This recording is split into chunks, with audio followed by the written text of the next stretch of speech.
अपना किरदार अदा कर रही है, किस तरह उनको अपना किरदार अदा करना चाहिए, किस तरह उनको अपना किरदार आवाम के लिए जनाब उनके सामने रखना चाहिए, ये वो तमाम बातें हैं जो कि हम डिस्कस करते हैं, लेकिन प्रैक्टिकली इसका कोई भी रिजल्ट सामने नहीं आता। हमेशा की तरह इस तरह की बातें सामने आती हैं, इस तरह की कंट्रोवर्शियल बातें सामने आती हैं जिससे अल्टीमेट नुकसान पाकिस्तान की आवाम को, सूबे की आवाम को पहुंचता है। इस हवाले से बात करते हैं। मलिक मुश्ताक नुमाइंदा 7 न्यूज़ हमारे साथ मौजूद हैं। मलिक मुश्ताक, बताइएगा, इतनी जल्दी में शोएब दस्तगीर का जनाब तबादला कर दिया गया, उनकी सर्विसेज वापस कर दी गई और सीसीपीओ लाहौर से उनके इख्तलाफात की कुछ रीजंस आपके सामने हैं, तो वो हमारे साथ शेयर करें। जी, ये एक दिलचस्प सूरत हाल है कि ये बुज़दार सरकार का कौन सा ये पहला तबादला है 2 साल में, ये 5वीं दफा 6ठी दफा बदला है। ये 6ठा आईजी लगा दिया इन्होंने। 5 पे इससे पहले भी 2 साल में 5 आईजी जो हैं वो तब्दील किए गए हैं।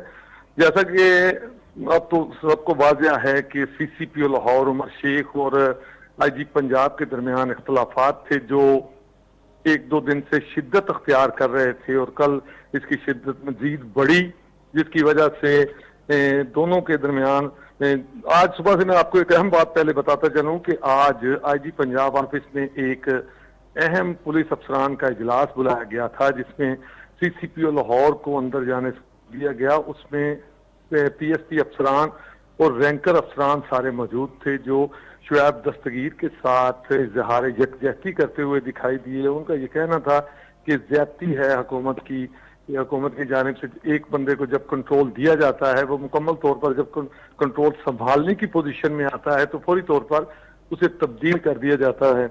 और आज चूंकि सुबह से यही बात थी, क्योंकि 5 नाम सामने आए थे जिनमें से किसी एक को आईजी पंजाब लगाना था, क्योंकि शोएब दस्तगीर साहब 4 दिन से अपने ऑफिस में नहीं आए। कल वजीर आला की हदायत के बावजूद वजीर आला पंजाब ने शोएब दस्तगीर साहब को यह कहा था कि आप अपना काम जारी रखें, लेकिन उसके बावजूद आज भी वो सुबह से ही दफ्तर नहीं आए, जिस पर ये मालूम हुआ था कि 5 नाम थे फेवरेट कि जिनको आईजी पंजाब लगाया जाएगा। लेकिन अब चूंकि फैसला कर दिया गया है हुकूमत की जानिब से इनाम गनी साहब को आईजी पंजाब तायनात कर दिया है, उनका नोटिफिकेशन जारी कर दिया गया है। अच्छा मलिक मुश्ताक, जो बात मैं आपसे पूछना चाहता हूं, जो सवाल आपसे पूछना चाहता हूं, वो सवाल ये है कि जिस तरह सीसीपीओ लाहौर के से इख्तिलाफात की वजह से आईजी पंजाब को हटा दिया गया है, ये र्यूमर्स हैं या इसमें कोई हकीकत है? जी बिल्कुल, ये हकीकत है कि ये अब वो इख्तिलाफात थे, ये बढ़ते हुए दिखाई दे रहे थे और काफी दिन से ये चल रहे थे। जुमेरात के दिन सीसीपीओ ऑफिस में जो इजलास हुआ था, उस इजलास में चूंकि तमाम अफसरान बैठे थे लाहौर के, तो जराए से यही मालूम हुआ है कि जब सीसीपीओ साहब अंदर आए तो उन्होंने नाजेबा अल्फाज बोले। उन्होंने ये कहा कि मैं यहाँ पर मौजूद हूँ और लाहौर अब मेरी मर्जी से चलेगा, ना कि आईजी ऑफिस की मैं किसी किस्म की कोई मुदाखलत बर्दाश्त करूंगा।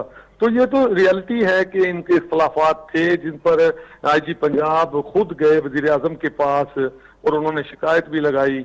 उनको कहा भी गया कि मेरी मुशावरत के बगैर चूंकि सीसीपीओ लाहौर को लगाया गया है, तो अब इसको वो उस हवाले से ये मामला तो बिल्कुल रियलिटी में है कि उनके इख्तलाफात की ही वजह से। शहबाज गिल ने एक ट्वीट किया है जिसमें उन्होंने कहा जनाब के जो काम करेगा वही यहाँ पे रहेगा और जो काम नहीं करेगा उसका तबादला कर दिया जाएगा, हमें काम करने वाला बंदा चाहिए। तो उनके ट्वीट से ये जाहिर होता है कि वो अच्छे तरीके से काम नहीं कर रहे थे आईजी पंजाब। जी कुछ अजीब सी सूरत हाल है कि ये एक रवायती नारा है। जब भी कोई नया अफसर लगाया जाता है, अफसर खुद भी आगे यही कहता है तो उसको लगाने वाले भी यही कहते हैं कि जो काम करेगा वही रहेगा, जो काम नहीं करेगा वो। मैं ये अल्फाज जो है काफी अरसे से सुन रहा हूँ, जो भी अफसर आता है वो उसकी पहली ललकार, पहला यही शोर होता है कि जी काम करने वाला मेरे साथ रहेगा, लेकिन बाद में उसी तरह से रूटीन में काम होता है, कोई खास कोई तब्दीली नहीं आती ये। लेकिन आज एक अहम सूरत हाल ये है कि चूंकि एडिशनल आईजी मसूद यासीन चूंकि काम कर रहे थे, उन्होंने इनकार कर दिया पहले तो नए जी पंजाब इनाम गनी के अंडर काम करने से। उन्होंने अपनी दरख्वास्त जो है वो डीआईजी हेडक्वार्टर को तहरीरी तौर पर दी। उनका कहना था कि मैं इनाम गनी के मातहत काम नहीं करूंगा, मैं इनसे सीनियर हूं। लेकिन जब हमारी बात हुई इनाम गनी साहब से तो उनका ये कहना था कि मैं इनका जूनियर नहीं बल्कि हम एक ही बैच के हैं और ये साबित भी हुआ है। ये वाज़ह नजर आ रहा है कि ये एक लॉबिंग है और अब पंजाब पुलिस में 2 ग्रुप बन चुके हैं। जो रियलिटी है, 2 ग्रुप सामने आ चुके हैं। और चूंकि आज सुबह से ही दिलचस्प सूरत हाल ये थी कि आईजी ऑफिस में काफी बड़ी तादाद में पुलिस अफसरान मौजूद थे जो आईजी पंजाब को सपोर्ट करने के लिए वहां पर मौजूद थे। और इसी तरह एक लॉबी, एक पुलिस वाले के अफसरान वो भी हैं जो सीसीपीओ के साथ हैं। तो वाज़ह नजर आ रहा है कि लाहौर शहर में, पंजाब पुलिस में 2 ग्रुप जो हैं वो बन चुके हैं। बेशक नया आईजी पंजाब इनाम गनी साहब को लगा दिया गया। आप देखते हैं कि इनाम गनी साहब ऐसी जो पार्टीबाजी अब बन चुकी है, जो इस तरीके से 2 ग्रुप बन चुके हैं, उनको तोड़ते हैं या उसी तरह से ही वो निजाम चलेगा कि 2 ग्रुप इसी तरह से लड़ते रहेंगे और इसी तरह से एक दूसरे को सपोर्ट करते रहेंगे। ये अब नए आईजी पर है कि इनाम गनी साहब अभी तैनात हुए हैं, अपना चार्ज ओहदे का क्या संभालेंगे। उसके बाद देखेंगे कि ये कितना बेहतर कर सकते हैं, या जो ग्रुप बने हैं उनको जोड़ते हैं या मजीद इख्तलाफात बढ़ते हैं। इसका अंदाजा जो है वो बाद में होगा। अच्छा मलिक मुश्ताक, बड़ी जबरदस्त बात की है आपने कि डिवीजन नजर आ रही है पंजाब पुलिस में। जिस तरह लोग अपना रिजाइन भी दे रहे हैं, जो हाई अप्स हैं पुलिस के वो नाखुश हैं इस फैसले से, कुछ खुश भी दिखाई दे रहे हैं। तो इन हालात में आप समझते हैं कि लोगों को इंसाफ मिलेगा, लोगों के जो मसाइल हैं वो हल होंगे इस टसल में और इस कश्मकश में? जी, वाज़ेह पैगाम दिया जा रहा है पंजाब पुलिस की तरफ से कि अवाम जाए भाड़ में।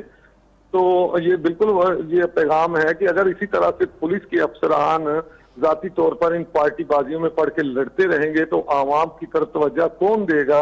किस तरह आवाम को इंसाफ मिलेगा? जबकि एक पुलिस अफसर जब सुबह अपने घर से काम की नीयत से आता है और उसकी दरवाजे के बाहर फाइलों की लाइन लगी होगी, पत्थर बैठ के सिर्फ अपनी पार्टीबाजी, अपनी सियासत करेगा, अपने ग्रुप की बातें करेगा या ग्रुप की तरफ लगा रहेगा, तो मेरा ख्याल है कि लोगों को इंसाफ नहीं मिल सकता इन हालात में। तो बेहतर यही होना चाहिए कि ऐसी पार्टीबाजी ऐसे महकमे में जो अवाम से रिलेटेड महकमा है, जो लोगों की जानो माल की हिफाजत करता है, ऐसे महकमे में और ऐसे महकमे के अफसरान में ऐसी पार्टीबाजी जो है वो गैर मुनासिब है, अच्छी बात नहीं है कि अवाम को इंसाफ। मुझे तो ऐसा लगता है, अगर आप जाती तौर पर पूछते हैं, अगर इसी तरह से ये ग्रुप बंदी बनी रही तो अवाम, वो जो मैंने पहले कहा कि अवाम जाएगी भाड़ में, अवाम को इंसाफ देखते हैं कैसे मिलता है, क्योंकि ये लोग अपने काम में मशगूल रहेंगे। और अब वाज़ेह तौर पर नजर आ रहा है कि शहर लाहौर में और पंजाब पुलिस में 2 ग्रुप जो हैं वो बन चुके हैं। और जैसा कि मैंने कहा है कि अब देखना यह है कि नए आईजी पंजाब साहब इन ग्रुपों को तोड़ते हैं, सबको जोड़ेंगे, एक ही प्लेटफार्म पर रखेंगे, या कि ये ग्रुप बंदी, धड़ेबंदी जो बनी है पुलिस में, ये मजीद जो है वो आगे बढ़ेगी। जी बहुत शुक्रिया मलिक मुश्ताक, नुमाइंदा 7 न्यूज़ हमारे साथ बात कर रहे थे।